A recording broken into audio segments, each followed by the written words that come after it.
Woo-wee! All right, ladies and gentlemen, welcome once again to the Paranormal Portal. I'm your host, Brent Thomas, and I am here to illuminate the dark path. I don't know what the hell that means. It just came out, but I thought it was kind of funny. So welcome, everybody. Hope you guys are doing great. Hope your weekend is going amazingly. I am here, of course, to entertain you and talk about all the strangeness that is the paranormal. And if you like the paranormal, you're in the right place. If not, you're not in the right place. You're not in the right place at all. You probably want to look for a different channel. No, I hope you guys are here to learn and dive into the weirdness and wonder. Oh, thank you, Lucky Gypsy. Wow. Hitting the ground running. We're hitting the ground running here. Thank you so much. I do have a little bit of something. And to those of you on TFR, you're probably going to hear dead sound for a while, but just buckle in. For those of you that are members of the channel, I have something coming up for you. What do I have coming up? Well, this.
What is that?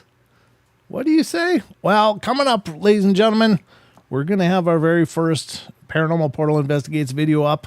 And if you're a member of the YouTube channel, you're going to get an early look at that by a few days, maybe even a week. I don't know. We'll see. But at least a few days. And that is an investigative series of some paranormal investigating that I've been doing for a while now. And it's all going to be compiled into video form. So we just have the first episode ready to go. So that's going to be unveiling very soon. And keep watching for that. But that's going to be coming. I don't know. I'm just really excited. I just kind of looking forward to putting those out there so you guys can check them out. Hopefully you agree it's, worth doing. Because I'm going to keep doing it anyway. I love doing it. There's several investigations already that have been done. And the first one will be releasing soon, followed by the second one in a while, and the third one in a little longer while, and then some new ones that are going to be coming up in the very near future.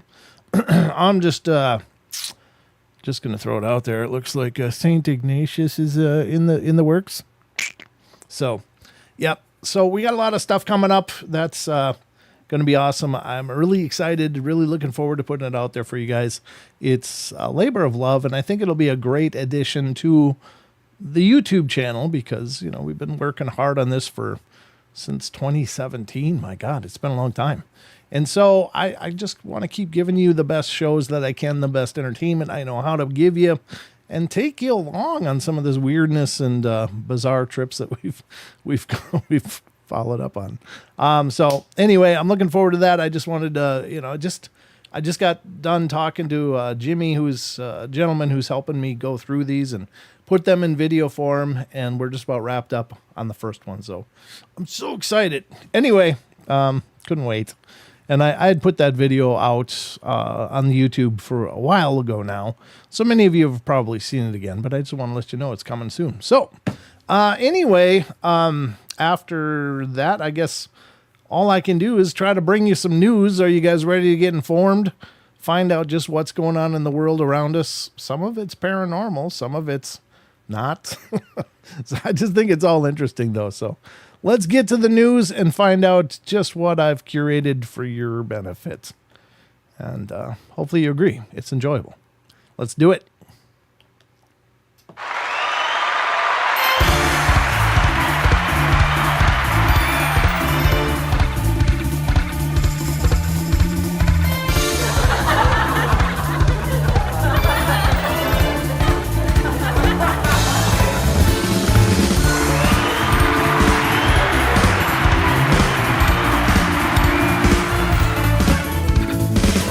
The most trusted news, ladies and gentlemen.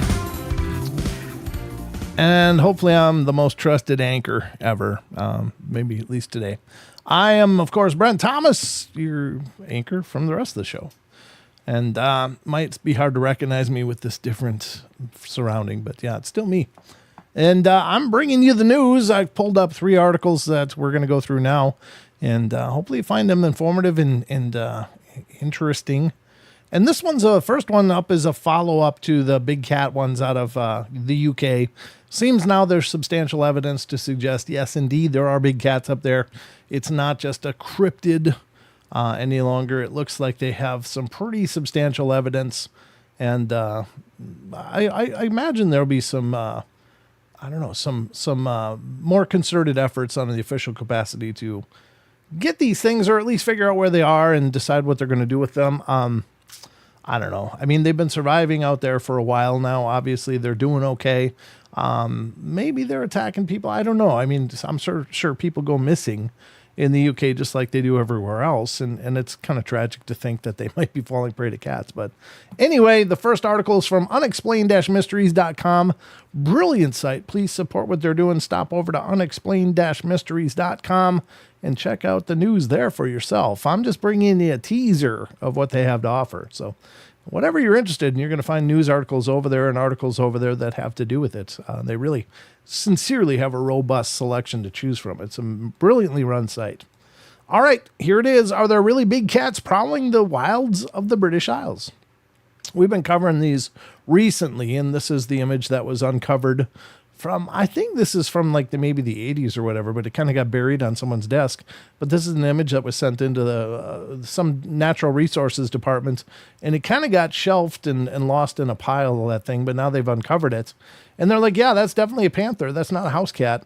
Because I think everybody's seen those images that like a house cat walking by a yard light. It's like, oh, there's a panther in my yard. And it's a cat. That's a cat. So the article is researcher of conservation,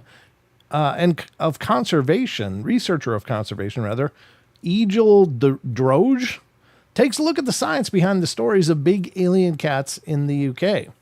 How long is this one? I didn't even look. Oh, God, this is long. I'll read a little bit of it, though. It says, rumors that there are big cats in Britain have stubbornly kept cropping up. The thought of a large predator lurking in the rural landscapes of Britain is an exciting one. The most recent widely published claim of a big cat in the UK does actually show a photo of a big cat species, which can be identified by the small ears relative to the size of the head. But this image turns out to have been photoshopped. No, really? Oh, God, more of that crap. The original image can be found on Getty Images using the search term big black cat sitting in grass. Dragonfly Films, the documentary makers who unearthed the photo, did not respond to a request for comment. Oh, no. So all that's evidence. Those bastards. Often the story goes that big cats once held in captivity were set free to roam the British countryside when it became illegal for people to keep them as pets in 1976. But the scientific evidence flies in the face of these tales. First, it didn't become illegal to keep big cats as pets. It just became a lot harder to keep them legally. In 2022, a survey of local council data found that nearly 2,500 dangerous wild animals were kept by private collectors in England, including a cheetah, a mountain lion, a snow leopard living in Cornwall. You need to get an annual license from your local authority. The premises here have to be inspected, and you must get third-party liability insurance. I've always been skeptical about these claims that big cats live in the British countryside. So there you go. It turns out to be a photoshopped image. No! God, scammers. Oh, that's a heartbreaker. Let's see if there's getting anything here. The big giveaway. Let's assume there are big cats roaming in the UK. Large cats, like leopards and jaguars, have home ranges of several dozen to several hundred square kilometers. There's no reason to believe they would have smaller ranges here in the UK, and there are no uninhabited areas of this size. They would encounter roads.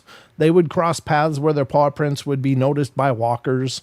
If there's truly a big cat on the prowl, a telltale sign would be repeated attacks on sheep. As anyone who ever kept a cat would know, cats chase things which move away from them.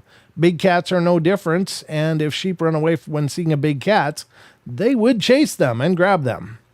There's no native population of big cats in the UK, so any such big cats would have been born in captivity with no hunting experience. Yeah, but, I mean, come on.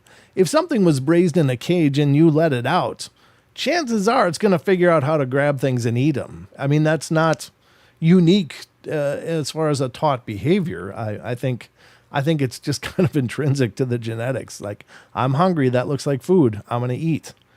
This is not rocket science, right? In July 2023, German authorities launched a full-scale sweep of Berlin and the surrounding woods after a video snippet of a lioness circulated online. No zoos reported a missing animal, yet the report was taken seriously. Shortly afterwards, authority gave the all-clear. Similarly, in the UK, authorities responded quickly when a young lynx escaped a Welsh zoo in 2017 and killed it upon recapture. Oh, they killed it. There's sometimes vague photos of videos of big cats, but never clear photos or videos, or clear photos of paw prints, which would be easy to obtain because prints don't move. But it's the absence of attacks on sheep in such cases that is remarkable, and a telltale sign there isn't a big cat out there roaming the UK countryside. That's interesting. I will say that the Irish Bigfoot Research Organization, which I did the narration for in their documentary, they were looking in an area up in Ireland, and they found a sheep carcass that was very clearly torn up by something. Now, I don't know if it was for sure a big cat, but that was certainly a concern of the guys that were there, is that, whoa, this is a big animal, and probably wasn't brought down by, house cats. So maybe there's something out there. I don't know. It's anybody's guess, but unfortunately we hit another wall in this search for truth because it's a scam. So frustrating. So frustrating. All we want is the truth, my God. Can it be this hard? I guess it can. All right. Well, we still don't know what the hell's going on over there then. I thought that was almost done with the nail in it, but apparently not. Up here, we're going to talk about some strangeness, actually from Germany, which is kind of interesting, but we'll dig into this and see what you guys think. There isn't any material in this article to substantiate the claims as far as images or any video or anything. But let's see what it says, because this one is coming from unexplained-mysteries.com. Wild wolf man spotted by hikers in remote German mountains. This is from August 26, 2023, brand new. Excuse me, a little froggy. An individual thought to have been living wild for years has been sighted by people hiking in the region. Gina Weiss and her friend Toby had been traveling through Germany's Harz Mountains last week when they encountered an unkempt figure carrying a spear in the middle of nowhere. I did see an image of this earlier, and it's kind of bizarre. The man, dubbed Wolfman, has been sighted several times over the last few years, often wearing wolfskin clothing and carrying a weapon like some sort of primitive hunter-gatherer.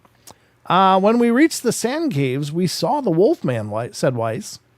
He stood up high on one of the caves and held a long wooden stick like a lance in his arm, and he wouldn't take his eyes off of us. Said nothing.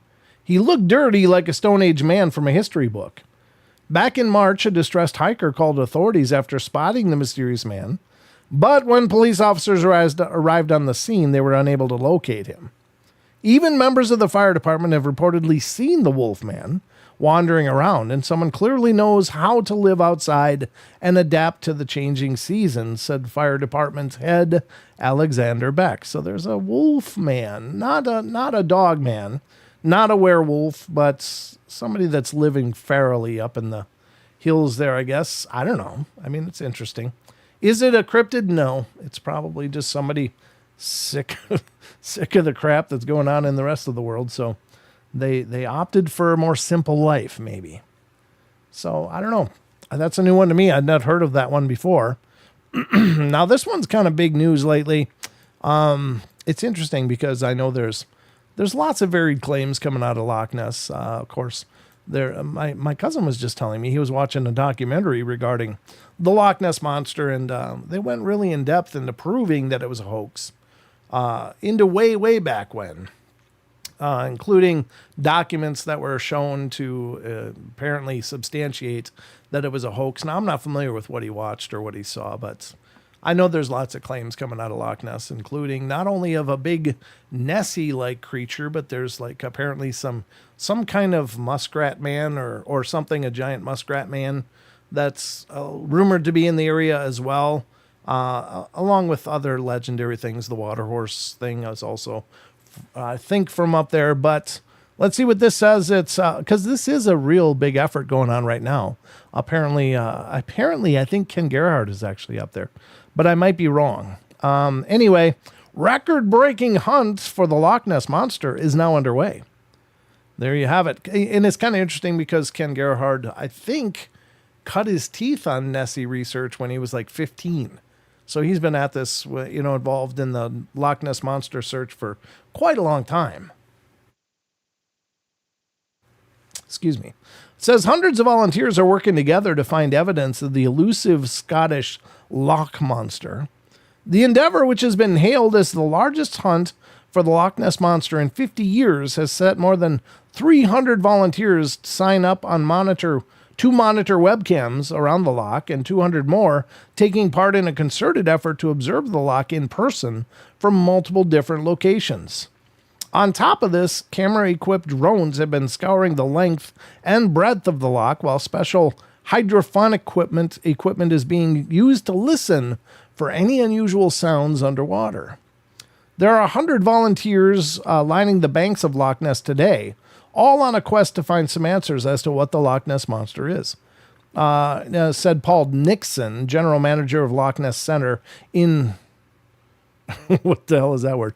Drumnadrochit, which co-organized the events. Sorry, I brutalized that name, whatever it is. Some of the more recent sightings I've seen are sonar contacts showing objects in the water at depth. The biggest one I've seen is an object the size of a transit van, which hasn't been explained to me. What that was. It wasn't there when we went back. With poor weather hampering efforts, however, it remains to be seen whether the team will actually find anything of note, especially given how difficult it is to spot things on the loch's churning waters. Not every ripple or wave is a beastie, said Alan McKenna of Loch Ness Exploration. Some of those can be explained. There are a handful that cannot. So maybe they'll find some more concrete evidence that it's out there, and maybe it'll just be another hype expedition. I don't know. Could there be something there? Sure. I don't know. I mean, there's Loch Ness isn't unique in its claim of lake monsters. There's lake monsters allegedly all over in deep water lakes around the world. So whatever the case is, maybe someday we'll have the answers. I don't know, folks. I just work here. Okay, so that's been the news. I hope you've learned something. I hope you feel that you've become more educated and informed than when you first came. So let's get back to it. Get on with the show.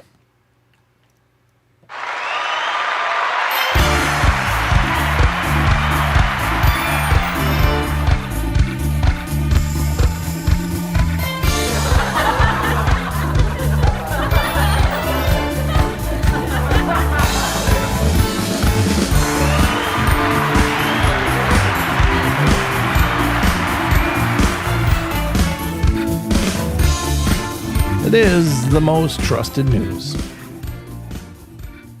And I hope you feel like you've been newsed. Have you been newsed? I don't know, maybe. I guess I just learned from the news that picture is not real. Damn it. Oh, I hate those fakers. And I wonder what that production company has to say for themselves. You know, the ones that produce that image, like, oh, we found this. It sounded good. I mean, it's plausible that something would end on some government employee's desk and get buried. Yeah, I mean, that's not hard to believe. I worked for the state of Minnesota for years and saw all the wonderful application of tax dollars every day. And the bureaucracies, of course. So that wraps up that. I don't know. It looked real. I fell for it. Yeah, me too. I mean, I'm sure it is real. It's just it's not from the UK apparently. It's a real image, but it's not from the UK. And that's not a new tactic either. Many people have been misrepresenting big cat photos, like panthers and stuff, being all over the place for I don't know, decades, I guess. Literally, since the internet has been a thing, there's been people misrepresenting wildlife photos as being, oh, this weird cat-like creature was seen in Appalachia, and it's like, no, it's actually from Africa. And if you can do reverse image searches online pretty easily, just using Google reverse image search or others, and find out, then they track billions of photos, but find out where did that photo first appear online, and you can often trace it on your own. You don't need to be a serious internet sleuth. You just need to spend the time to do it. So there's that. Clayton Blackwell. How you doing, Blackwell? They now believe in giant eels. Yeah, I heard about that, Clayton. I know there was a genetic study that was done over there sampling the loch, and the one thing they did find was a lot of eel DNA. And eels can get pretty big. I mean, I don't know if they're indeterminate growers like snakes, but they can get pretty substantial. I'm sure there's also some lunker fish that are living in there that could look like a lake monster if they came up to the surface or close to the surface. But I don't know. Yeah, it's crazy stuff. We'll just keep looking. We don't know. I don't know. I believe there's plenty of weirdness out there, but it's unfortunate that some people utilize their time and energy to create false stories. That's really tragic. Really, really tragic. But anyway, what do I know? Like I said, I just work here. Just Info Arts and Nest remembered. Woo! Thank you. You remembered. I appreciate it. Okay. All right. Let's continue on. Special note. Next Saturday, a week from today, we're going to be joined by our very own Deborah Varner, who's going to do psychic readings to callers of the show. That'll be September 2nd right here on the Paranormal Portal. So save that date. If you want to look ahead into 23 and 24, what's coming up, then Deb may be able to help you. So we'll do that on the 2nd of September. So just want to that's kind of a make good I guess is the phrase that people use, because last time we tried to do it is when I realized I had phone and sound issues coming out my ears. It was terrible.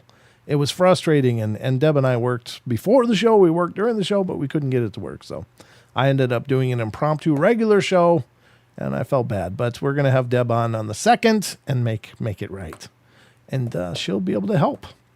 If they find dinosaur DNA, how will they know what it is without something to compare it to? Well, I think that's a good question, I guess. I guess they would probably know what it isn't more than what it is. So, like, if they find unknown genetic material, then that would be the smoking gun, because there's, it's kind of stands alone. I don't know if it's like a plesiosaur, like everybody might believe, because I know, there's obviously used to be dinosaurs in this world, but the world was really a hell of a lot different back then. The oxygen content in the atmosphere was much higher back then. And so I think if you were to zap like a brontosaurus or a T-Rex into our world suddenly, I think they would suffocate, because there just wouldn't be enough oxygen suddenly, and their bodies would have to adapt, and probably through reduced size more than anything, into the birds and stuff that are the ancestors of dinosaurs. But I don't know. It's strange. So I don't know what that is when people see dinosaurs. Could it be some remnant of long past ancient races? Maybe. The Mekele Mbembe in Africa, which is the diverter of rivers, is supposed to look just like a brontosaurus. Maybe. It's supposed to be in the Congo, in the wilds of the Congo somewhere. Villagers have identified pictures of dinosaurs and said that the brontosaurus is basically the Mekele Mbembe. I don't know how the hell to say the name. It's an African name, and I apologize, because I'm just an idiot from the Midwest without a worldly palate to speak these words. But yeah, it makes me wonder. So I don't expect we're probably going to see dinosaurs suddenly emerging from the brush, because they probably couldn't exist here in our current atmosphere. But maybe they could. Maybe they've been here all along. Maybe they're underground. Maybe they're underwater. Maybe they're anywhere. I don't know. But time will tell. So we're going to get to the next part of our show, and that is having to do with Discord. Special thanks again to Chucky Danger, who's kept this running for weeks now. The dole, maybe. Hey, there is doles. There's D-holes all over the place. I'm just saying. I run into them all the time. There's D-holes. That's a dole print back here, by the way. That's courtesy of Chucky. He gave us those, and he gave Bigfoot cutout ones too. But he made me specifically a D-hole track, a dole track. So that's a real dole track too. Apparently, he found a track online and transferred it, cut into steel, with Paranormal Portal down the middle. God bless that man. So anyway, thanks to Chucky for keeping the question of the week going, and let's get to that now. When? Now. Right now. Because we got stuff to do, folks. All right. So, what the hell am I doing? Oh, yeah, I remember what I'm doing. I'm going to go here, and then I'm going to go here.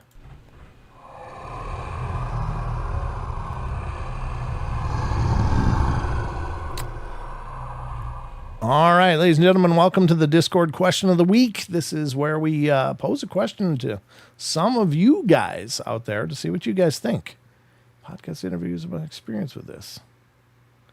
Oh, yeah. Okay. Yeah, Chucky's talking to Android and stuff. Hello, Renee. Renee's in the general saying hello. Good to see you. All right, so we're going to go to the questions of the week. This is the Discord, and my fat head is getting in the way again. Let me move it up here. I guess this is as good a place as any. These are the discussion threads over here, and the one we're concerned about is the question of the week. Now, if you want to join the Discord, look at the show description on YouTube. There's a link in there in the description for how to sign into our Discord. And special thanks to K-Love, because we got a permanent link. God bless her. She made it possible. So we're going to go to the question of the week and find out just what's going on this night. Chucky, thank you, sir, for your help. And here's the question. Chucky Dangers, question of the week for Saturday's show. What is your favorite part of the paranormal and why? That's a great question. I mean, it's kind of a robust surface question, but it's one I never thought to ask. So well done, Chucky. BU55C comes in first, saying, really, I don't have a favorite, as I've had experience with ghosts, cryptids, and UFO/UAP. Consequently, I have an equal fascination with all of them. Yeah, me too. I often get asked that when I'm doing interviews. What do you like the best? And honestly, I like it all because it's all the unknown. It's all the things that are going on in our world that we can't understand or don't understand, but I think are demonstrating so much to us about the nature of our universe. And so I think it's absolutely fascinating. So next up comes Eric the Purple Hobbit. I agree with BU55C. If it wasn't for the paranormal, this world would just be tiresome. Yeah, it would be. If you watch human history, it's just repeat and repeat. It's just repeat and repeat. No one ever really learns anything. To quote, or at least attempt to, Tommy Lee Jones from the first Men in Black movie, a person is smart, people are dumb, cowardly, herd like animals, and you know it. Yeah, it's kind of tragic. Yeah, you keep hoping that, like, oh, we're so much more together than our ancestors, but we're kind of the same. We're still repeating the same garbage over and over and over and over. It's what makes me think this is actually a school. It's not really a world as much as it's a school, because there seems to be a pretty static curriculum. Love each other. Okay. And then the missiles start. No. Love each other. Okay. And then the wars start. It's like, okay, can we just get this now? All right. Coming up next is Ariana Abyss. I love that it's something a lot of people experience, and yet other people say it's not real. I guess I like so many. I guess I like how so many fear what they can't explain. Yeah, good point. We certainly are conditioned to be afraid of what we don't understand, and it is granted. When you think of an 8 or 9 foot tall hairy beast man staring at you and it's not happy to see you. Yeah, I'm plenty fearful of that. And I mean, and who wouldn't be? This is something that could kill you just by swatting you with a hand. And so, yeah, I mean, we're pretty humbled. We're very humbled in the face of these unknowns. And when things fly around your room that aren't supposed to do that, yeah, that's kind of terrifying, you know? ZX81V2 comes in next. My favorite part of the paranormal, well, the hope that something happens after this. That's that's a great take. And that's one of the reasons that of all of the paranormal stuff, I love it all. Don't get me wrong. But the one thing that I take great comfort in, and I know there's skeptics out there who say, wow, it's just neurochemical and it's just the body coping with its ultimate demise. But I love the NDEs, the near-death experiences, where people actually are clinically dead for a period of time and yet are doing something and can report things not only in their vicinity, but their loved ones in other areas. They can report what they're doing. They can come back and say, oh, I was just stopped in and saw Mom. She just dumped a cake on the floor because her phone rang and I guess she got the news. And it's like, find out, sure enough, Mom got the news that this person's in the hospital and dumped a cake.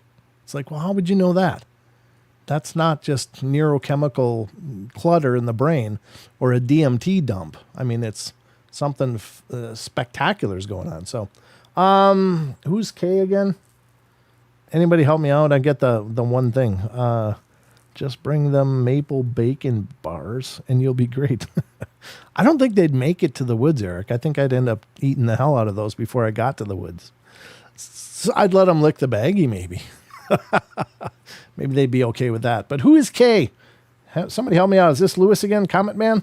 I think it's Comet Man. I like them all. I like all of them. Yep, me too. Mel Shepherdess comes in.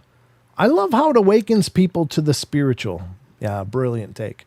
We live in a materialistic area, and so many of us grow up in homes where religion and spiritual conversations are rare, if ever brought up. So the paranormal seems to be an icebreaker into another layer of reality that it's otherwise ignored, derided, or dismissed. Whether it's the individual having a personal encounter or listening to others' encounters. Yeah, I agree. I think it's fascinatingly wonderful when people start looking. They start looking, because if you explore the fact that there's things in this world we don't understand, it does open you up to the concept of there's a higher power. There's more going on here. There's other intelligences at work. So why wouldn't there be a divine intelligence? And so I like this stuff for that same reason. I think that after you get through all the wow factor and the bizarre and weird and wonderful, then you end up with, wow, this is much, much, much bigger than I thought. And so maybe it opens people up to conversations about their spirituality and the divine nature or the divine origin of things. And I think that's amazing. That's beautiful. So I agree, Mel, that's perfect. Maybe the paranormal is the gateway drug to spirituality. Just saying. Karen Alberding comes in next. Everything. I love it all. I can say I'm not overly fond of the dark side of it. So I tend to stay away from all that. Yeah, I appreciate that. I do too, even though it may not seem like it, when I investigate and stuff.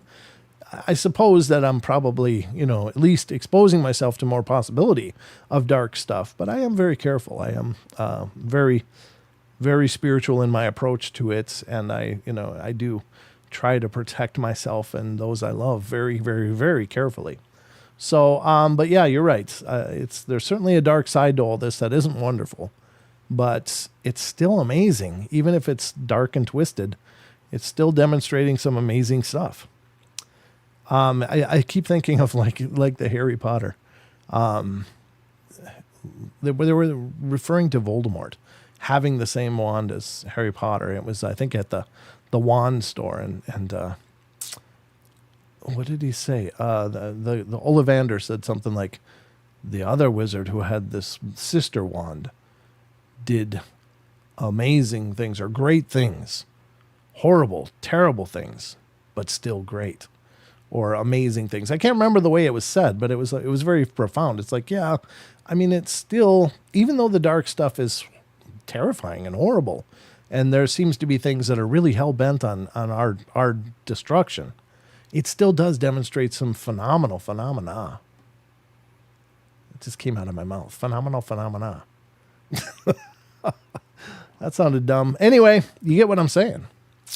Barbara Mora comes in saying, discovering that there are several, if not hundreds, of different planes of existence. Yeah, that's a great point. Yeah, we're occupying only a narrow shelf of the multiversal existence that we're a part of. So, Android comes in and said, this is tough. Android, you could write a dissertation on hand sanitizer, man. You are one of those people that can go on and not in a bad way. I'm not picking on you. It's just, you're generally pretty thorough. This is tough. I could write a dissertation on this, but I'll try to consolidate it. I love it for a lot of reasons, but the main reason I love the paranormal, because it shows humanity still does not know a lot of things about our universe. Even the scientists are clueless. Amen. I agree. That is my biggest takeaway from my paranormal experiences, that there is much more in this universe and life that humanity is not even close to figuring out. I agree. I think some of it we will never figure out. Unfortunately, I believe some of it is purposely designed by the Creator, God, to not know or figure out, especially the spiritual element of the paranormal. At least not until we pass over there ourselves. To me, that is very powerful, because many people today act like humans have got everything on Earth figured out and nearly all physics figured out. But that couldn't be further from the truth. Those of us who have had experiences don't believe it. We know it. I agree completely. In fact, that actually was how I defined the paranormal portal ever since the start. It's like, man's hubris would say we have this all mapped and figured out. It's all labeled and shelved and categorized, but we believe there's still mystery and discovery in this world, and that's beautiful. That's wonderful. I don't want to live in a world where it's all sorted out. I don't want there not to be still that sense of adventure and discovery that's still waiting out there. And maybe that demonstrates my own confirmation bias to a bit. I will admit that I'm anxious to identify paranormal phenomena, but I'm also a logical person, and I try to be intelligent about it. So I don't just oh yeah, there's Bigfoot in my hedge. I saw him. There's 15 of them. I took a picture and can show you the red circles. Not like that kind of approach, but I do think that we are surrounded by a whole catalog of things that we just don't understand. And that's exciting to me. Rachel comes in to close it all out.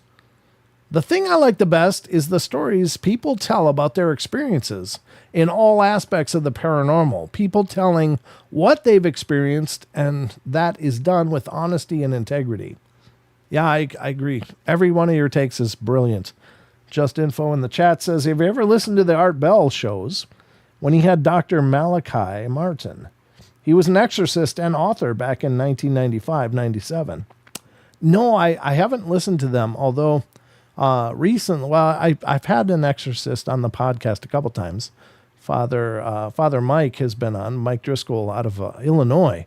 And just recently I did interview Dr. Richard Gallagher, who actually knows Mike. And it's funny because Dr. Gallagher is Demonic Foes is his book, which is going to become a movie.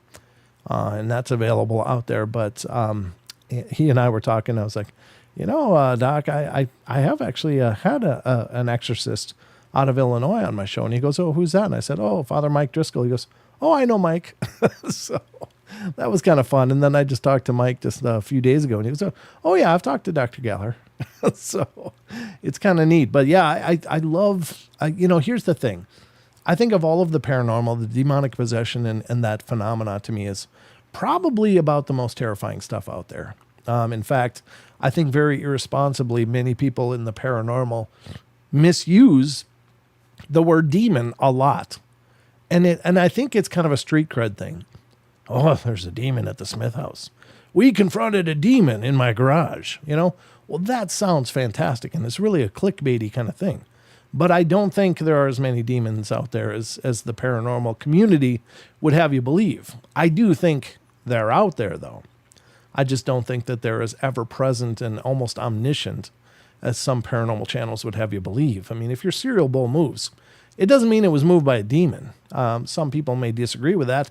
And I know some religions don't really acknowledge ghosts. They think that, any kind of ghostly activity is demonic or evil. I don't agree with that, but that's fine.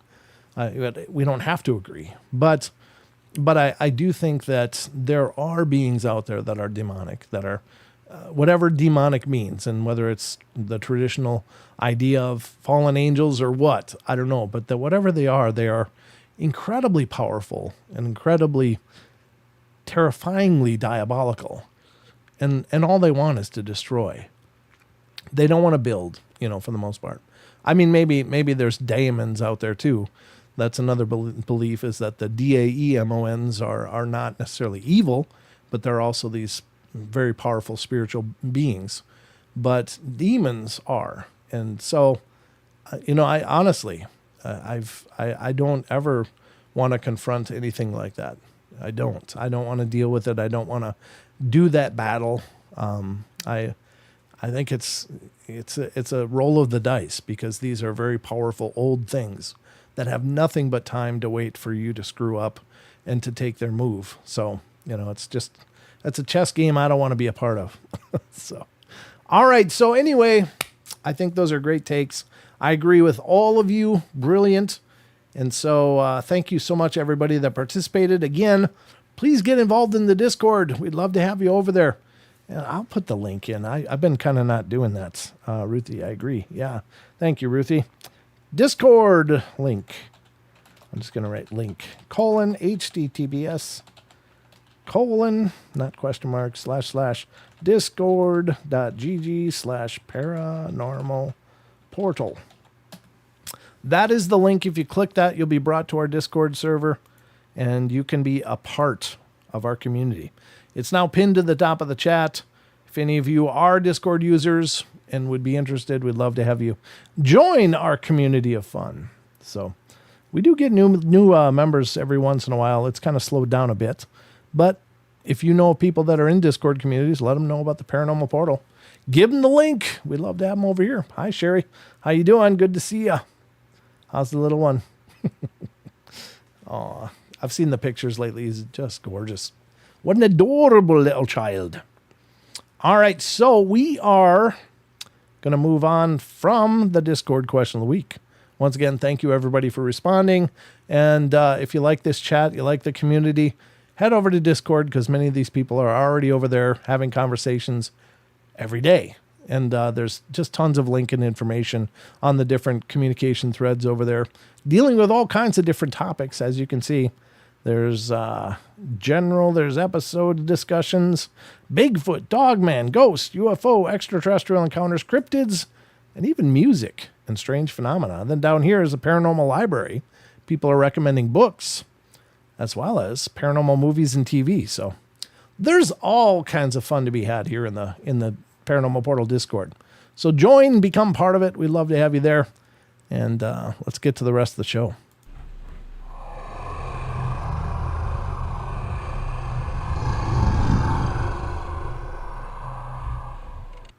Ooh, that's so creepy. All right, I can bring my face down now again. There we go. That'll work, I think. I think that'll work. Okay. All right, so we have finished up with the Discord question of the week. Once again, thank you, Chucky. You're making us look good, brother. I'm going to have a drink.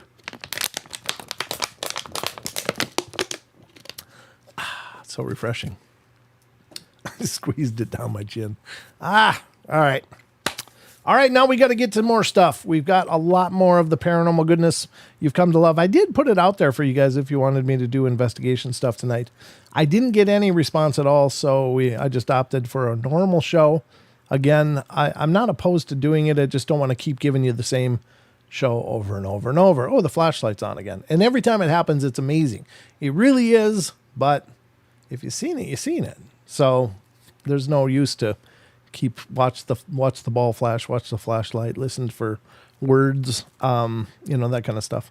It's fascinating. I love doing it, but it's not compelling to keep repeating the same things over and over on the live shows. So we'll do it again when I've got a few more toys to put out there and see if we can get more interaction, different interactions. So the Ghost app is an app.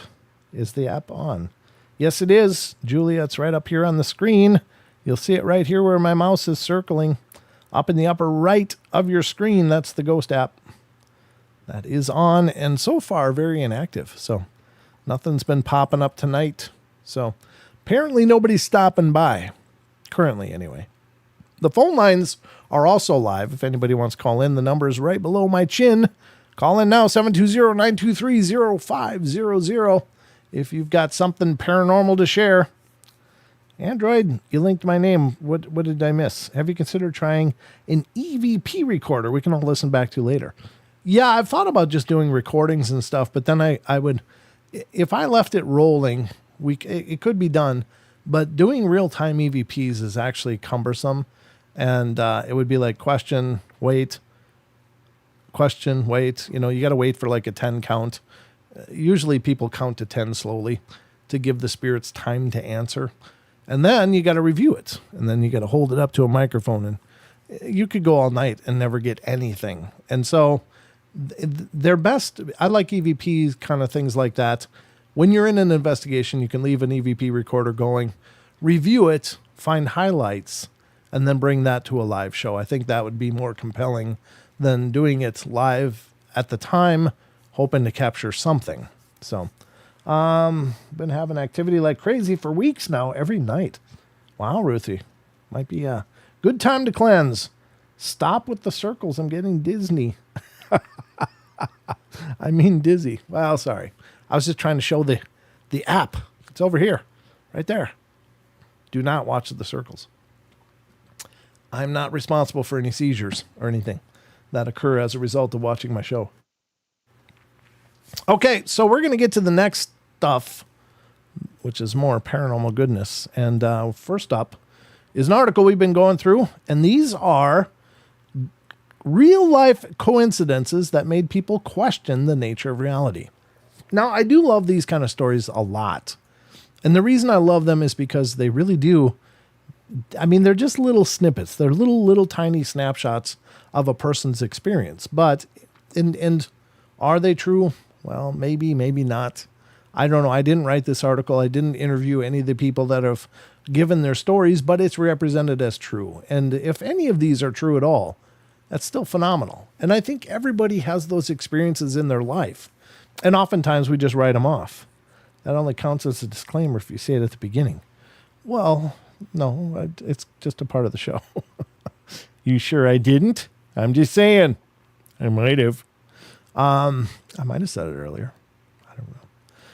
But these experiences, I think, are pretty powerful. So we'll get into these. And this is an article from Mortar Searches, which is not a paranormal site at all, but they put together this Reddit scrape. So we're going to read through it now. The one we're on is It's a Small World. And we're getting to the end of this. I don't know how many more are left, but let's dive through a few of these. I was at a party in a small town and started talking to a random stranger. When I told her what city I was from, she said she had a good friend who actually lived there. I guess she didn't really grasp the idea of a major city being big, because when I asked her where exactly her friend lived, she only gave the street name. It happened to be my small, insignificant suburban street, and I knew the guy. Well, that's kind of cool. So what is that? Is that a glitch in the Matrix? Is that questioning the reality? It does seem serendipitous, right? What are the odds that you'd be talking to somebody? You live in a small, insignificant little street in a major metropolitan area. They say they know somebody there, and you say, where do they live? And they give you a street name. Just so happens to be the same street, and you know the guy? Come on. That is pretty amazing. I mean, you think of the math in that. That's pretty spectacular. Next one, it felt like a movie. The only time I was ever in New York City was for New Year's Eve. My cousin and I went on a whim from Philly and were completely unprepared. We decided to go to Times Square. Someone yelled out my name from the crowd. It was like a dream come true. It was a girl I had worked with back in San Antonio 6 years prior. I also had a huge crush on her back in the day. She was there with 3 of her girlfriends, and they had coats stocked with drinks in a hotel room a block away. It felt like the scene where Jenny ran across the reflecting pool in Forrest Gump. Again, serendipity, right? There was meant to be. Now, we don't know if they hooked up or if they ended up being involved or if it was just a one-night thing, but still, what are the odds? What are the odds? All right, next one up is an earworm. I was sitting in my car listening to some tunes while I waited for a friend. As I started opening a Snapple bottle, a song, Video Killed the Radio Star by the Buggles, was playing on the radio. I looked at the lid of my Snapple fact, and it said, number 158, the first MTV video was Video Killed the Radio Star by the Buggles. It's like, what? What are the odds of that? I don't know. I'm just saying. Snapples are pretty damn good, too, though. They are good. I haven't had one in years, but I remember. I can taste it now. Next one up is family reunion. I was the only child of a single parent. I had never questioned my fatherless existence until I was in my late teens. Around that time, my mom, who was usually a homebody, went into the city to have some dinner with friends. Well, she happened to check out one of those free real estate magazines where there happened to be a real estate agent who was the top seller for that month. When she read the name, she nearly fainted. It just so happened it was my father. She brought it home, explained the whole story for me in great detail, explaining how he up and left. Oh, that's terrible. Regardless, we arranged a meeting. We met twice, ate some food, and we went our separate ways. I did find out that I had a half-sister and half-brother, but sadly, there was a devastating twist. Unfortunately, my half-brother had been murdered 6 months prior, and the case happened to be on America's Most Wanted. Aw, that's too bad. Ah, that's terrible, but I guess it's good to have that closure. All right, Our Eyes Locked is next. A few years ago, a friend and I decided to skip classes and take the train to Amsterdam. I'll bet you did. Which was about an hour from our hometown. While there, we took a walk down the red light district. This just gets worse. I can't believe who we spotted. We saw our English teacher who was admiring some lady behind a window. When he saw us, he froze, and our eyes locked for a second. Dope, Gilligan. He started to nod and walk past us, still nodding and smiling as if nothing had happened. Later, I learned that he had called in sick and didn't show up at school that day. He should have been teaching our class at the same moment we saw him. Ooh. Well, everybody deserves a sick day. Apparently his sickness is a little deeper. I'm just saying. All right, here's one down to the day. My uncle's wife, who was from Texas, rarely got to travel, and he was visiting us from the big city for the first time ever and noticed a car parked on our street directly up in front of our apartment building. It was his daughter's car, still with her Texas license plates on. She had sold it 2 months earlier, and somehow this car, which was sold to a stranger, made its way to my neighborhood, to my street, and found street parking 10 feet away in front of my front door on the day he visited. Yeah, that's not your normal coincidences, I guess. I don't know. It's not a person, but it's still kind of odd, right? Identical apartments is the next one. Right after freshman year, I joined a research lab for the summer, and as did this other guy who was also finishing his first year in biology. Sometime later, my dad told me that some woman he worked with had a son who was also in the same research institution I was in. I rolled my eyes. My university had over 60,000 people. I asked him what lab, and it turned out her son was the guy I met in the lab. 3 years later, the same guy and I were dating. We decided to go to a country where my relatives lived and had been living for a long time. His family also had relatives in that same city and were wondering how far my relatives were from his. It turned out mine and my boyfriend's uncles lived on the same street in the same building, one above the other, in identical apartments. They had known each other for 15 years and were family friends. Wow. That's a lot of consistencies. Oof. All right, the chances were pretty slim is next. We might be getting to the end of this article, so we'll just keep going until we're done because we got a lot of cryptids to get through too. Before I bought a house, I moved a lot, and during one move, I sold a huge plush ottoman on Craigslist. I loved that thing, but it didn't fit in my new place. About 2 years later, I moved again, and I wished I had it. So on a whim, I looked and found one on Craigslist and went to buy it. It was my old ottoman. It was in a completely different part of the city from where I had dropped it off and sold it, but the same person. I didn't know it was mine until I walked in. I had sold my whole living room to this woman, and I noticed she also had my old sofa and rug, none of which I ever expected to see again. It was like walking into my living room from a couple of years prior. I lived in a major city, so the odds of that happening were pretty slim. So it's kind of stuff. We've kind of moved into the area of stuff. Does stuff magnetize itself to us, maybe? I don't know. It almost seems like it has consciousness. Now, that's a whole different discussion. I wouldn't even know where to begin. But I think that things do have a consciousness to some degree. Like, if it exists, it's part of the divine providence, which means it's made of energy of the divine source, right? I guess. So maybe things can have a consciousness, but often we just discard it as stuff.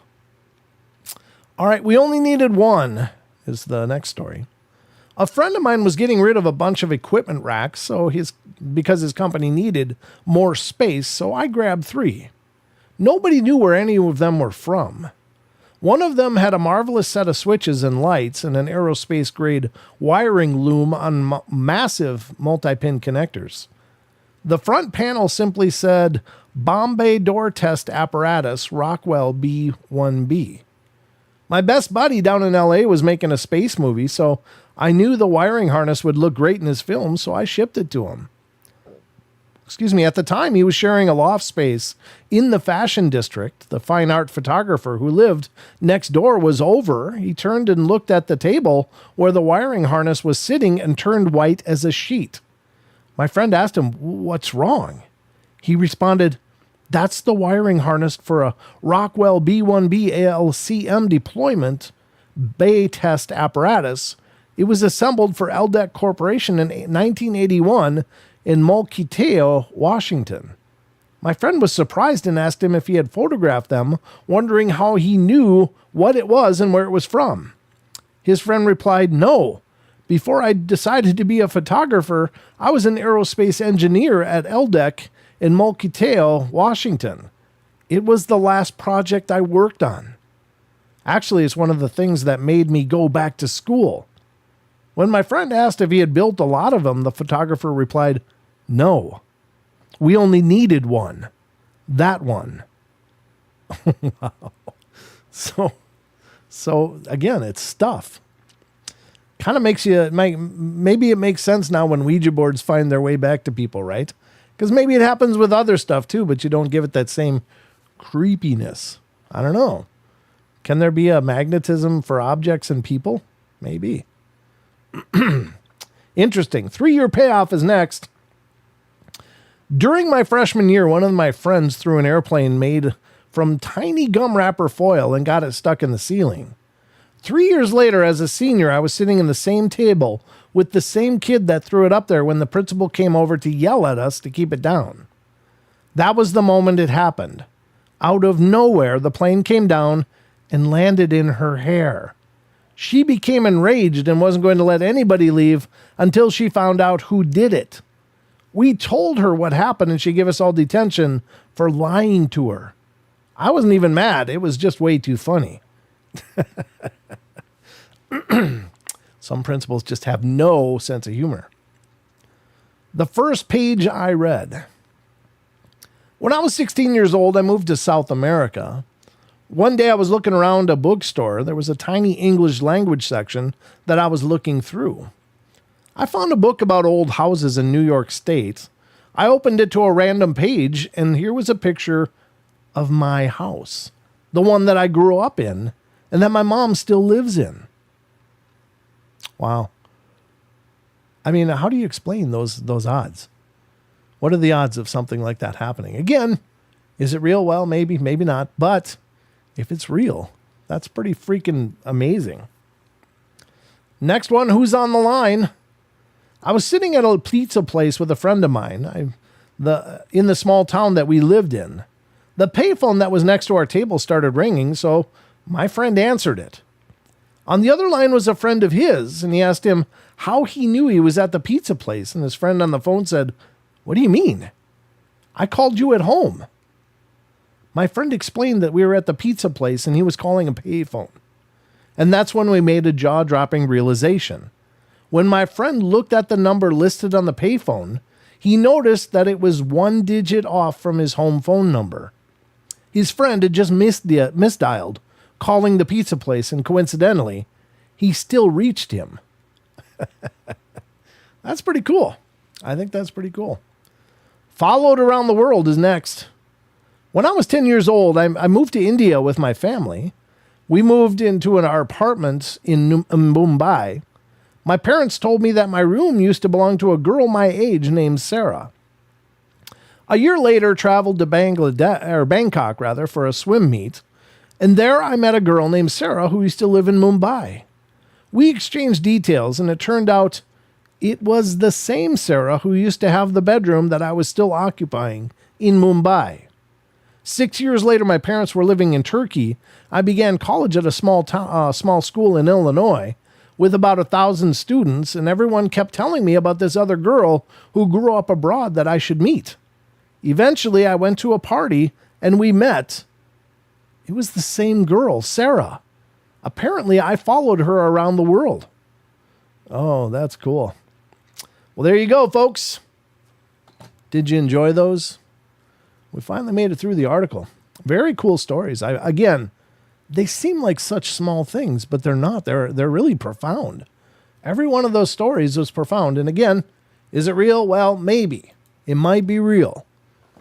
But if it is real, if only a few of those are real, that's still incredible.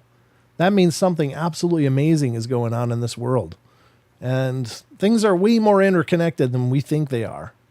We oftentimes, I guess, consider ourselves these islands, these, floating spaces of mass that we live in, and yet we're bouncing off the world around us. But maybe we're not. Maybe we exist in the whole world. We just don't understand what that means. I don't even know if I understand what that means, but it just, when you think about things finding their way back to you, is it a manifestation? Maybe. But is there a magnetism, a gravity or some sort that we have available to us to draw things to us, that we would make these amazing connections, even though they seem absolutely impossible when you look at the odds? I mean, it's many of these stories, it seems more likely you're going to open your dryer and find perfectly folded clothes than some of these things happening. I don't know. Just a thought. Someday I'm going to do that. I'm going to open my dryer and everything's going to be already folded. I'm going to be absolutely thrilled. Pull out stacks, perfectly folded. I mean, it's possible, right? It must be possible. If you can put monkeys and typewriters in a room to apparently, over a period of enough time, reproduce the published works of Shakespeare, then I guess it's possible. I'm going to open that dryer door and I'm going to find some folded clothes ready to go. I'm not real fond of folding things. If you could see my wardrobe, you'd know. All right, so we're going to head to the cryptid corner now, folks, because I got a bunch of these pulled up. I think I might have a gift for you, Brent. You might have them ready. That's why I say might. What? I think I might have a gift for you, Brent. You might have them ready. That's why I say might. Okay, I'm not sure what you mean, brother, but thank you. I mean, I appreciate gifts. For sure. Puzzles are cool, Rachel says. Yes, they are. Synchronicity Shepherdess. Okay, I'm just catching up with the chat. See if I missed anything. Looks like everything's good. I designed a coffee table that my dad built for me in the 90s. I wonder where it will go when I'm gone. It's for 4 old steel ammo crates on a wood smoke-stained pine panel.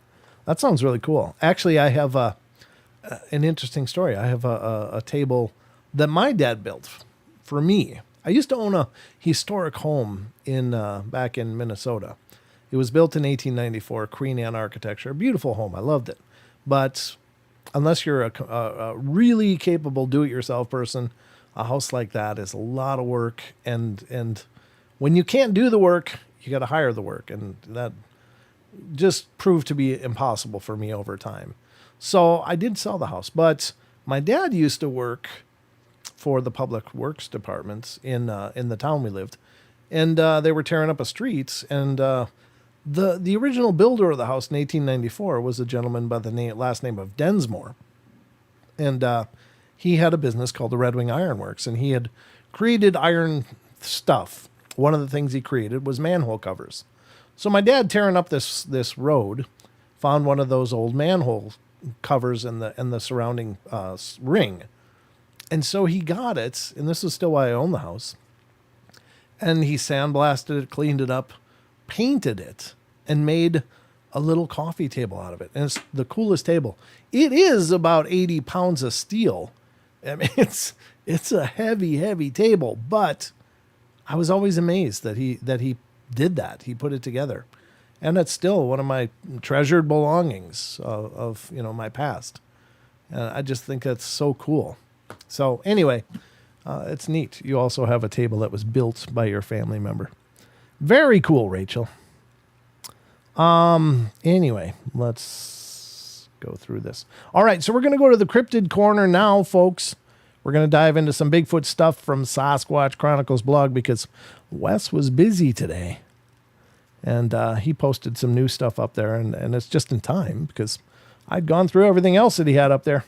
God bless that man. He gives me stuff to work with here on the live shows. So I know he does it all for me. It's just the kind of love we have. No, I'm just kidding. It's for all of you. But he does let us use it, so that's awesome. So we're going to go to Sasquatch Chronicles blog, ladies and gentlemen, and we're going to visit some Sasquatch Chronicles listener-submitted stories. These are stories that people email to Wes that probably, well, many of them aren't made into episodes just because Wes gets dozens of these every week, if not more, and he can only do so many episodes a week. So we're going to go through this and see what he's got posted. The first one is from August 26th. It had the shape of a man. All right, so let's see what this is. It says, a listener writes, I hope you're doing well. I've been listening to you for the last several years and been fascinated by the stories told by others, especially when they seem similar to my own, who have experienced these creatures. Several years ago, I submitted a story to the BFRO, which is the Bigfoot Field Researchers Organization. I think BFRO. I don't know. I might be wrong. As I didn't have any other options at the time, and there weren't many ways to discuss this. I've included a link to my story here. I have two incidents. One is a vocalization, and the other is a sighting. I was about 15 at the time. For the vocalization, my dad, his best friend, and myself were bow hunting on the Heckley mine property. We arrived about an hour before sunup. Dad dropped me off at the stand and followed the trail to his blind. His friend went down the trail to his stand. My stand was on the wooded edge of a coal flat surrounded by forest on three sides. The fourth side had an opening through the woods that would have been used to allow trucks to haul coal, I think. The flat was about 60 yards wide and deep and roughly circular in shape. I was on the edge closest to the truck path and had several deer trails intersecting from the woods on each side of me and continued across the flat and onto the truck path. Almost directly in front of me across the flat was a hill with a power line cut through. To my right was the truck path, and beyond it was some thick woods that ran up the hill and formed the right side of the cut through. I'd just gotten settled into my stand when I heard something running down the hill and through the woods on the other side of the truck path. It was still too dark to see, but I assumed it was severely spooked deer because it sounded large and it was loud. When the sound seemed to get to the edge of the flat, it stopped for a moment. The next thing I heard was something running back and forth in the woods on the flat's edge, back and forth, back and forth. Then it would stop and I would hear a loud knocking sound, like a woodpecker, only much louder and much slower. And then more running sounds. This continued 3 or 4 more times. I was trying to figure out what the heck it was when I heard a scream that sent a shudder and cold chill down my spine. I've heard wildcats scream. I've heard coyotes making some odd sounds. But this was unlike anything I've ever heard. It was very loud, deep, and guttural, but with a high pitch to it as well. After the first scream, it started running again and then knocking and screaming again, over and over in the same pattern. Needless to say, I was beyond spooked. Luckily, the sun was starting to rise, but I still couldn't see anything in that area. And the next thing I know, the sounds stop. I hear running up the hill, and I could hear something walking up the trail behind and to my left. It was my dad's best friend who had been in his stand and coming to see what was making that sound. He was shaken as well. When my dad came out, he hadn't heard anything. His blind was a good ways off and in the bottoms. So next up, we come to the sighting part of the report. The exact same areas as before, 1 week later. I was sitting in my stand as the sun came up, and for some reason, I kept being drawn to the power line hill. It was still early October, so everything, grass included, was mostly green, but there was this big brown bushes sitting to my left of the power line that I had never noticed before. I realized what was also odd was it seemed to be swaying slightly in the wind, and there was no wind. As I'm sitting there watching it, the bush stood up. It had the shape of a man, a head, arms, and legs. It was a medium brown color and was huge. I was beyond stunned. My mouth dropped open. My heart started beating faster. I heard a bird whistle to my right. It was my dad's in the woods signal. He was sitting not 20 yards from me on a hill on the flat's edge, and he pointed his eyes and pointed up the hill, basically asking me, did I see what he was seeing? I nodded. We continued watching it as it started walking toward the right side of the woods. It would take a couple of steps, stop, and look our way. It did this until it entered the woods. All this probably happened quickly, but it seemed like slow motion to me. I started climbing out of my stand, and Dad came over and said, "We're going home." He was shaken as well. We didn't say much until we got in the truck and started home. Then we talked about how big it was and what we had seen and how maybe that was what made all that noise the week before. We think we saw Sasquatch, but we still don't know what the heck it was. God, that's just such an incredible thing. I just can't imagine. It's one thing to sit and look at pictures and to think, wow, that would really be something. But it's another thing to be a matter of feet away from whatever this is.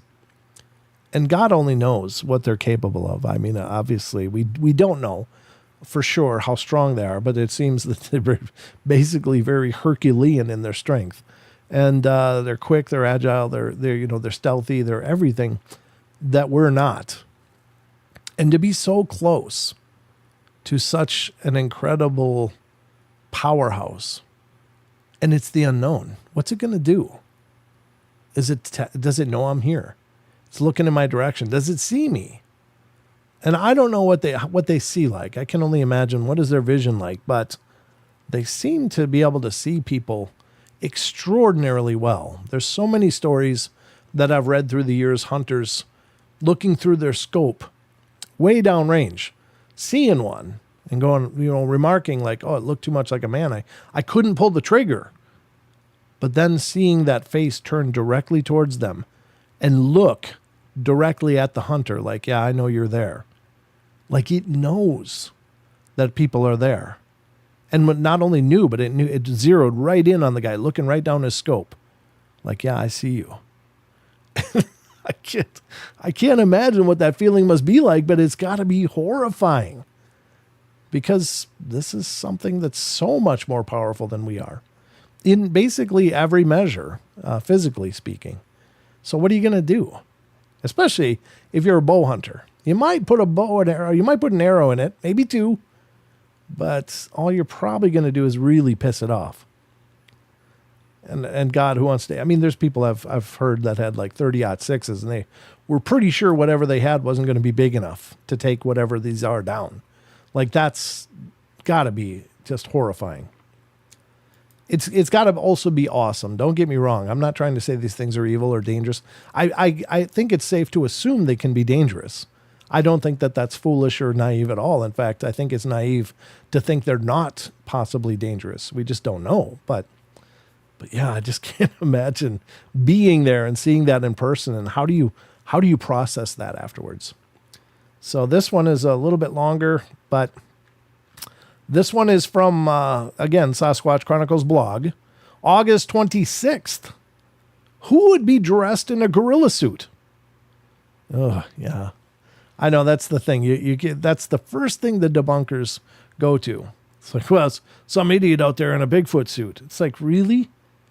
Who in the hell is going to walk into the woods, especially during hunting season, dressed in a furry ghillie-like suit. I mean, you're just begging to be shot. You're begging to be shot. And as much as, some people may get a kick out of doing a hoax, nobody wants to get dead just to pull a hoax. Nobody. So I don't buy that happens much at all. I think it happens, but I don't think most people with any kind of sensibility are going to be like, yeah, let's put on this and see if we can scare some hunters. It's like, God, you're just going to end up dead. It's the stupidest plan. If anybody is doing that, you kind of got it coming. All right, who'd be dressed in a gorilla suit? 26th of August.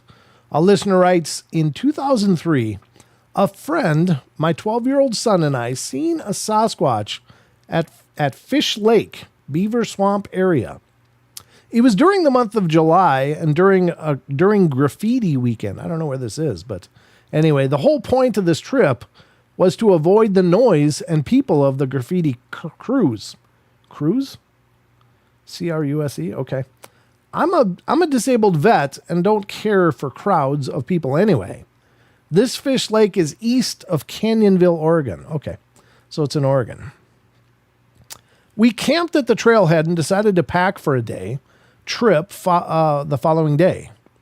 We were both armed. My friend had a pistol and I packed a rifle amongst other equipment. Beaver Swamp Trail is ridiculously steep, going in 30 minutes, coming out easily an hour and a half, all uphill. As we descended the trail, it was a warm, sunny day. We got to the bottom of the trail and proceeded along the lake's edge and were met by a family on their way out. We made some small talk about the weather and fishing success, and I noticed they had 2 big Rottweiler dogs both on a leash. They had a few kids also, and between the dogs and the kids, it was a very noisy exit. I believe the family's exit covered our entrance. After we talked with the family, we proceeded along the same trail and came to our spot at the north end of the lake and sat down in some tall grass in a bare spot to start fishing. After some time, the fishing was spotty. We had to chase away some ducks being bothersome, and everything seemed to get real quiet. No nothing. My son was standing in the water in tall grass, and he related that someone had walked out of the forest and was standing in the tree line wearing fur. Well, my friend and I both stopped what we were doing to take a look at it. Look, as it was the month of July. It's very hot out. What would someone be doing in a very remote area dressed in a gorilla suit? As we layer our eyes with this individual, we get a strange feeling. We all froze in place and were very confused. The Sasquatch stood there looking around as if trying to spot the previous people and those 2 dogs. Once it figured out the coast was clear, it proceeded to the water's edge. It walked upright with big strides. And, it says ands, but I think you could clearly see daylight between its legs as it moved. It probably was 25 feet from the water's edge, and it seemed like the number of strides was greatly reduced to get to its destination. We were about 50 to 75 feet away and still concealed in the tall grass. I had a scope on my rifle, and my son urged me to lay my sights on the figure to get a better look. I refused to do that. And my military experience had taught me not to point a weapon at someone unless you're ready to use it. I told him I would not scope out what it was, still in disbelief and confused. The figure was at the water's edge, and you could see it turn its conical head, looking around on guard, and then it dropped to its knees and put its arms in a posture like doing a push-up, leaning down into the water and drinking. It did this about 4 times. It then stood back up again and looked around and walked back into the forest and disappeared within seconds. After that, we sat and tried to figure out what we had just seen. After about 30 minutes, we decided to shoot up a few snags and logs to make a lot of noise. We thought maybe if they knew we were there, they would stay away and we could make our way out quickly. Yeah, that's creepy. So it didn't know they were there. So much for the telepathy thing, right? So it often seems in many cases like these beings are almost telepathic in nature. Like they can almost hear your thinking and zoom in and kind of get in on, zoom in on where you are. But if they were sitting there watching this thing and it was just like, nobody's here. Okay, coast is clear. We're going to have a drink. Doesn't seem like it's telepathic in that regard. Maybe it's not all of them too. Who knows? I don't know. But maybe it was a younger one. Maybe it hasn't developed those things yet. I don't know. Million questions, but very cool story. Appreciate it a bunch. All right, here we go with the next story, and this one's from August 25th. It was definitely not a bear. A listener writes, I'd like to tell you about a very unusual and scary occurrence in my life that occurred in the summer of 2004 or thereabouts. My boyfriend and I traveled to a location near Big Bend area named Devil's River State National Area. We wanted to find an extremely remote area to camp so we could watch a meteor shower and just be away from people. My boyfriend is a geologist and I'm an environmental scientist, so any chance we had to get out in the wilderness, we did. To make a long story short, we walked back into a very secluded area. No vehicles of any kind were allowed. We wanted to fish, he wanted to fish, and I wandered up the stream to take photos of the indigenous wildlife in the area. That was about a mile upstream from where my boyfriend was fishing. I was in the dry part of the riverbed, bent over looking at a crawfish eating a plant underwater and captured in awe. Never had I seen this before, so I was taking photos and just enjoyed my amazement when I heard a very large grounded limb break. I squatted down as far as I could below the bank line of the river so whatever that was would not be able to see me because I knew it was big. I thought about mountain lion first because I knew there were no people out there, and then I remembered reading about bears being documented in the area around Del Rio, and this made more sense to me for several reasons. I knew I needed to leave the area quietly, but I did not know where the animal was, so I very slowly rose to peek over the edge of the embankment to see what and where this animal was. Well, I'm 5 feet exactly, so was the edge of the embankment, so I had to stand on my tippy toes to see over the edge. I scanned the bank and saw nothing, and then began to scan the tree line at about the height I thought a bear would be. I saw a very large leg from the thigh down move from behind the tree to another in one big step. That really freaked me out for several reasons. For one, the leg that I saw was as tall as me, gauging by the height of where the limbs on the trees started near the bottom of the trees. I knew there was no way I could outrun this man/giant, so I backed up as quietly as I could into the river where there were boulders and tried to hide in the water behind the boulders until I could get downriver far enough that my boyfriend could hear me if I yelled. I was trying to keep my eyes out for what or who this was to see if it was following me on land or possibly heading toward me in the river. It was difficult to see behind the tree line with the angle of the sun making it pretty dark back there. Well, I finally reached the area where my boyfriend was, and he took one look at me and asked me what was wrong. Well, I asked him if we were sure there were no other people around here, and he said absolutely not, according to the park ranger he spoke to the evening before. I told him I saw a giant. I told him what I just relayed to you, and he packed his stuff up, and we walked the 2 miles back to our camp and did not go to that area anymore. The strangest thing about the whole episode was that the trees in that area were very small in diameter, maybe 8 to 10 inches.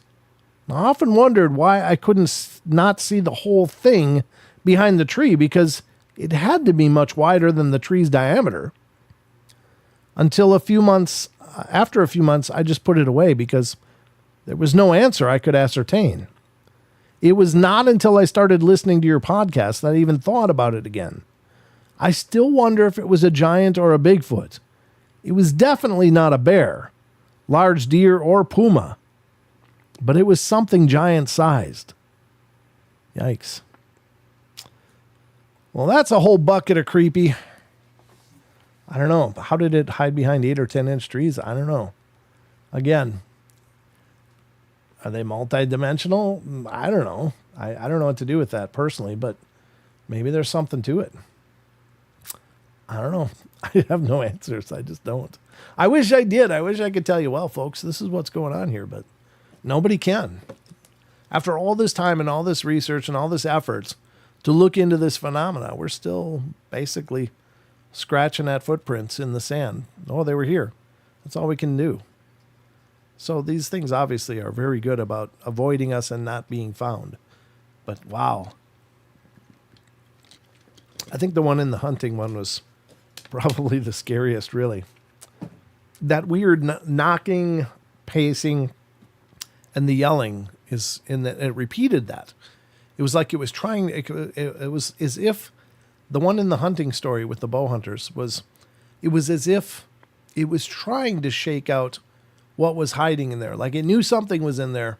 Maybe it didn't know exactly where it was, but it just trying to make a big stink and make a lot of noise and try to, I don't know, intimidate something out of hiding. I think that's interesting. Very interesting. Wonder if it knew it was people. Like, I know that hunters go to great lengths to hide their scent. They don't want to be noticed. They don't want the wildlife to pick up on that. But is that work? It's a mistaken bear sighting. Yeah, sure. Maybe it is. I don't know. I wasn't there. Only through the eyes of the witness can I say anything. And they seem to be pretty convinced that what they saw was not a bear. So I don't know. I've seen bear up here. Seen a grizzly cub one time, and I've seen a black bear just a few feet from my car window as I was driving up a mountain path at a state park near here. It was a little bear. It was maybe only a year or two old, but he wasn't very afraid. He just kind of looked. I posted it on Instagram. It's on my Instagram account if you want to see the picture of the bear that I saw. I was with Mrs. Portal and the Minion. We're heading up into the mountains to look for mushrooms, and there was a black bear. Just a little one. He was kind of scooching away. It was like he was right on the edge of the road, maybe eating the young ferns. I'm not sure what he was eating for sure, but he just kind of climbed up the embankment and just sat there and looked over his shoulder like, what are you doing? I mean, it didn't seem threatening. He was just a little guy, but still, I don't know. The one thing I will say is that bears have a very distinct silhouette. It's hard not to recognize a bear for being a bear. They don't have long legs. They have long torsos. They have pretty good sized arms, but if you look at a bear's anatomy, especially when they're standing up on their back legs, they have these like stubby legs. It's like wearing MC Hammer pants or something. You know, those like genie pants that MC Hammer used to wear? That's what bear silhouette looks like. It's like there's almost, it's like knee and then crotch. It's like there's no thigh, because I think the thigh goes up into the side of their body more and inserts there. So it's like they're, can't touch this. But it's almost like they're wearing MC Hammer pants. So I think, and not only that, but bears don't have shoulders. They don't have broad, wide shoulders. They just kind of slope from head into their chest. They're more like with dogs. Dogs have this, I don't know, they're not a wide animal, but they have a tall torso. If they're walking quadrupedally, it's like a V. Their ribs go in a V shape into the sternum. So they don't have the broad shoulders. They don't have legs. And Sasquatch don't have tufty ears that sit very, very obviously on top of and generally Sasquatch don't have a snout. They have human-like faces for the majority of them, and even the Janoskwa, the more baboon-looking one, has a very stunted face. It's not like a dog man thing. So I don't know, but I find it, I don't know, almost comical when people, well, it's just a bear. You just saw a bear.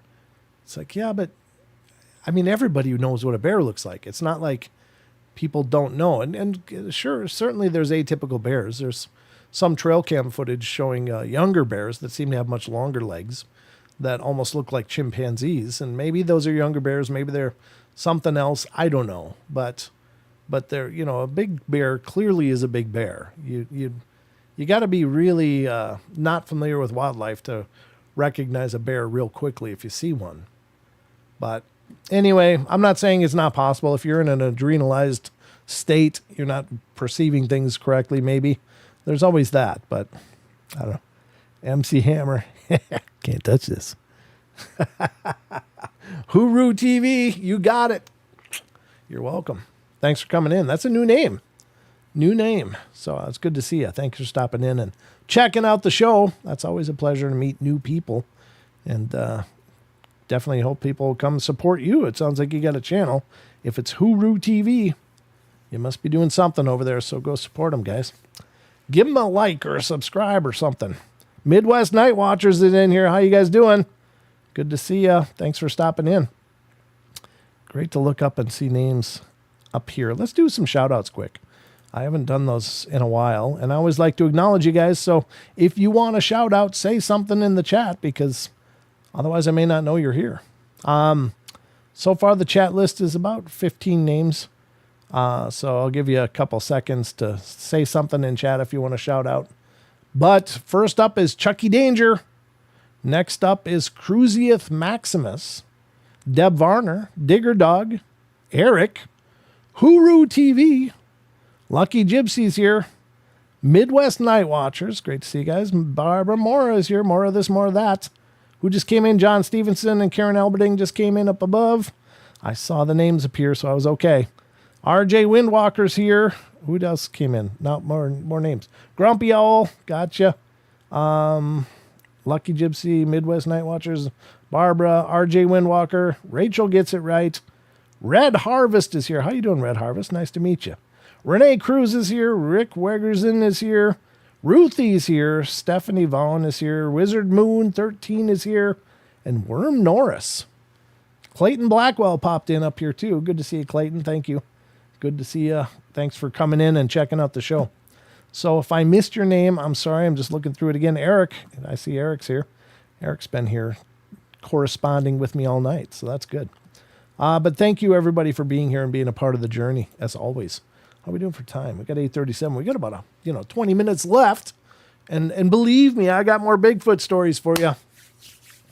We're going to take a journey over to Phantoms and Monsters and see what's going on over there. Our good friend, Mr. Lon Strickler, of course, is the driving force behind Phantoms and Monsters.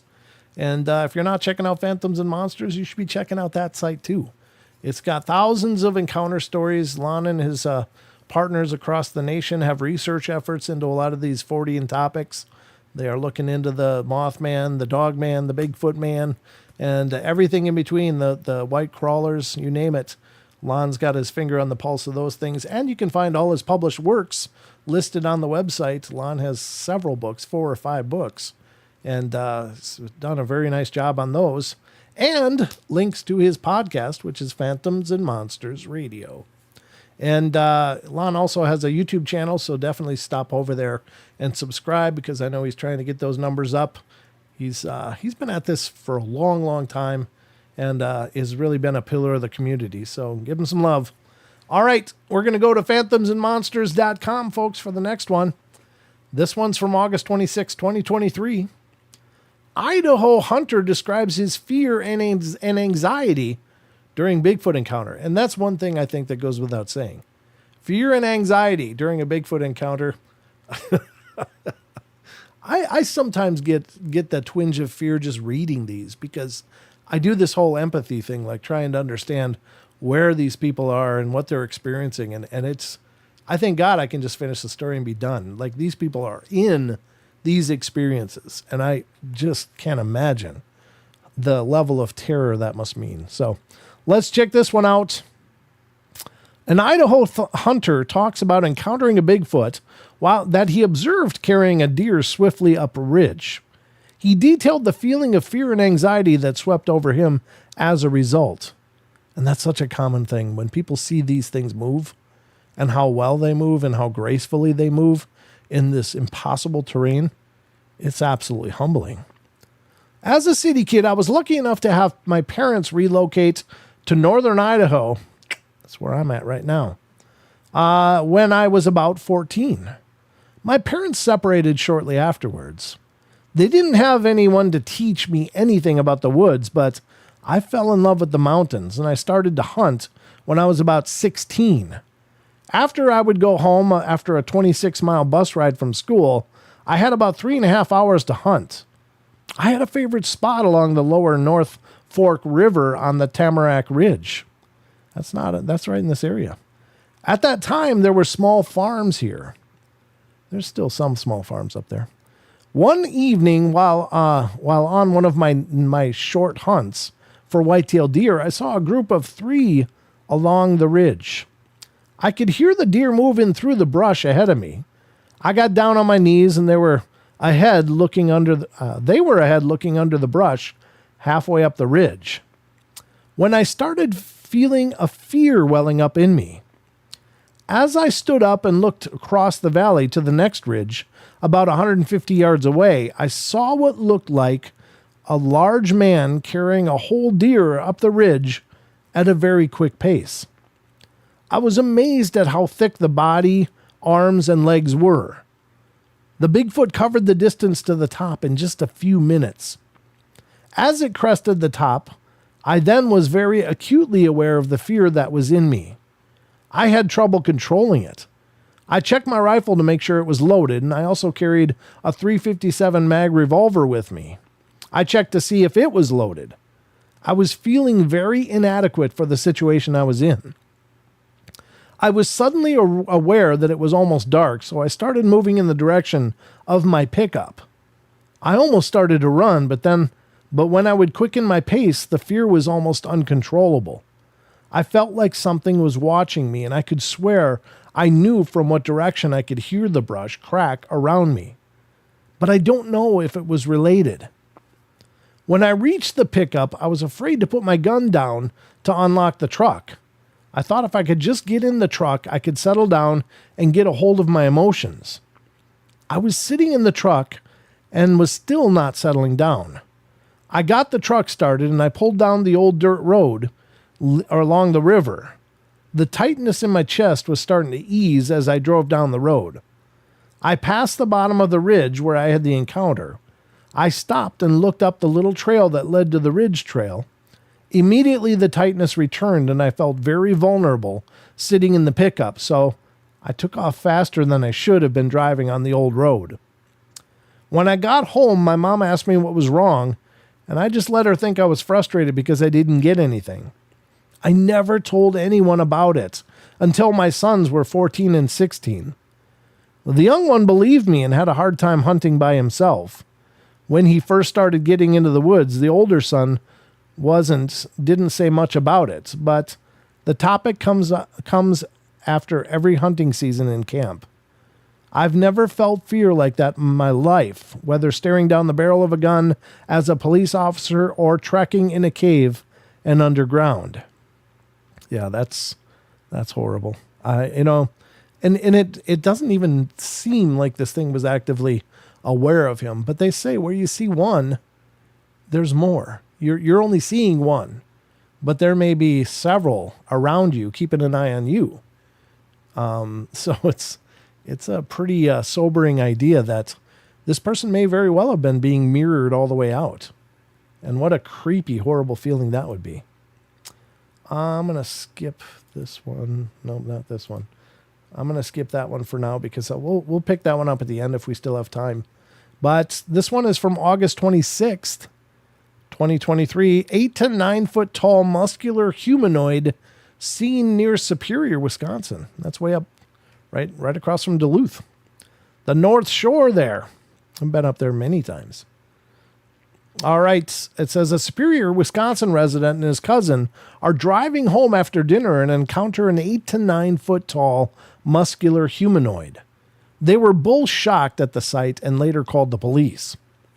I received the following account. My cousin and I just finished eating dinner and playing around a golf. It was June 21st, 2012 in Superior, Wisconsin.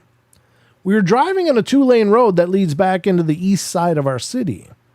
Well, as we turned right at the corner that led back into the main road, we drove another 100 feet until on the right side of the road, I saw an 8 to 9 foot figure that was walking back into the edge of the forest located under a streetlight.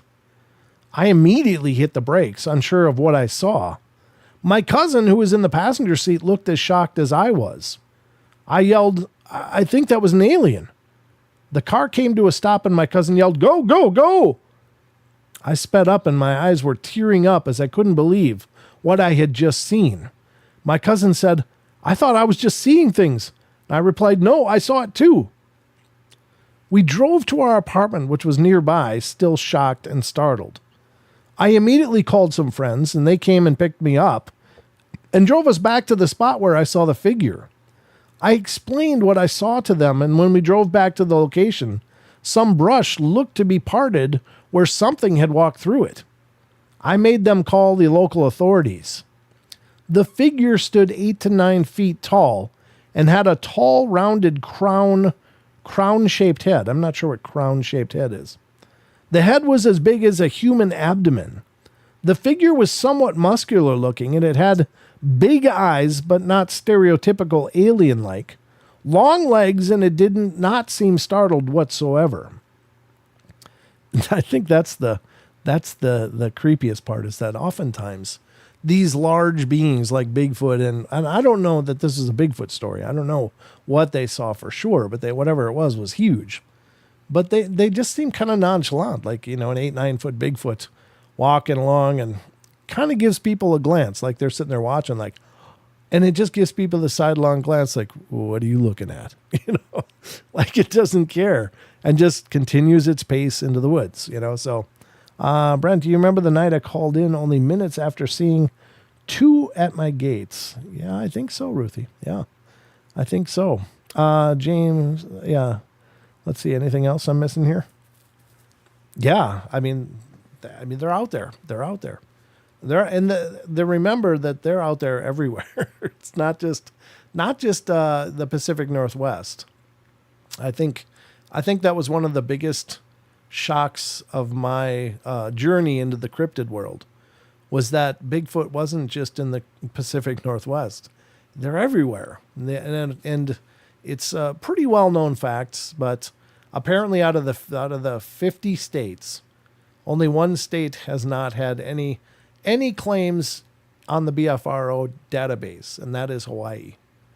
And so they're everywhere. And they can be everywhere. They can just survive and thrive everywhere on the face of this world. Whether it's mountains, deserts, swamps, sandy deserts, plains, they just seem to do just fine anywhere. They are probably the most successful biology on this planet. They do just perfect wherever they are. When you watch, and I've cited this years ago, but I'm going to say it again, because I think this is an important takeaway, because people are like, wow, I watch Survivor, man. He's, out there with nothing. And it's like, yeah, he is. But over the course of filming, and it may be a week, it may be 10 days, whatever, he's lost about 20 pounds of fat and body storage. He's surviving, but he's not thriving. These things thrive everywhere. They just know how to utilize the world around them and to take care of themselves. They don't need shelter. They don't need the warmth and heat or the coolness like we do. They just manage no matter where they are. So I think they probably are the most successful creature on the face of this world.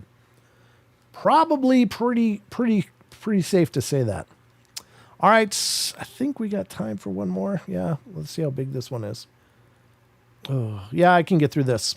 One more from Phantoms and Monsters tonight. This is Texas Bigfoot has remarkable interaction with bow hunter. Another bow hunter story, folks. A retired Texas law enforcement officer recounts his 2 encounters with Bigfoot while bow hunting on his tree stands.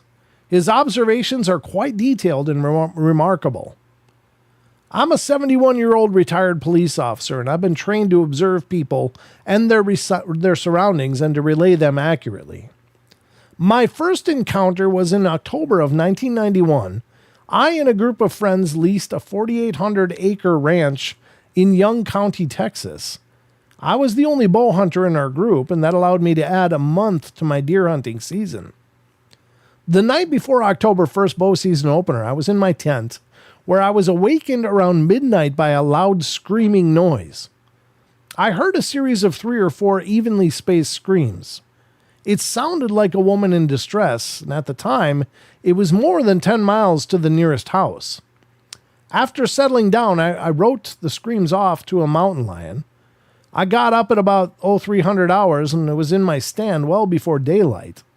I climbed up in my ladder stand and found 3 rocks stacked where my butt sits. Wow. After my morning hunt, I left an apple beside the stacked rocks. I had 5 bow strands for different wind directions and found 3 stacked stones in all of them. I've never heard the screams or had any problems for the next 20 years hunting in that place. Fast forward to 2003 when I was hunting a ranch 13 miles south of Seymour, Texas, in late October, and I was using my ladder stand well before daylight. I was in my ladder stand well before daylight, and I had a ladder stand and some timber that ran along a fence line that bordered a huge mesquite tree flat. The cold front that I'd been waiting for arrived half an hour or so before daylight. An intense thunderstorm broke out. So I decided to stay put, as any shelter was 3 miles away. I had my rain gear on, so I was comfortable, and I fell asleep.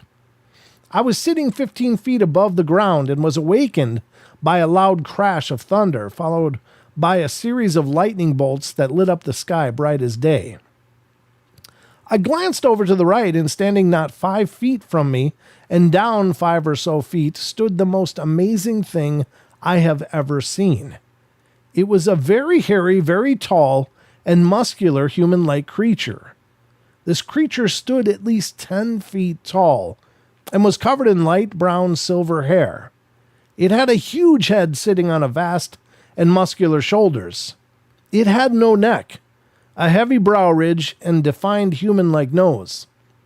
The eyes were so deep set, with dark rings below the eyes. It had heavy dark eyebrows, and the whites of its eyes were coffee-colored or bloodshot. The iris of both eyes were a yellowish-green color, and the pupils were very dilated. Its face was human-like with a full beard and little or no mustache. The lips were darker than the facial skin and were normal-sized in relation to its face.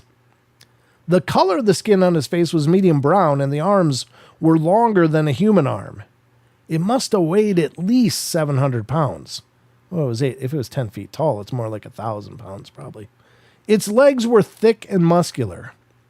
When it exhaled, I could see its breath as the temperature had just dropped to mid-30s Fahrenheit.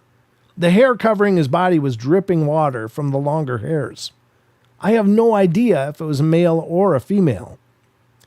I don't know how long it had been there watching me. The odd thing is that I felt no fear, just a sense of wonderment being in the presence of this amazing creature.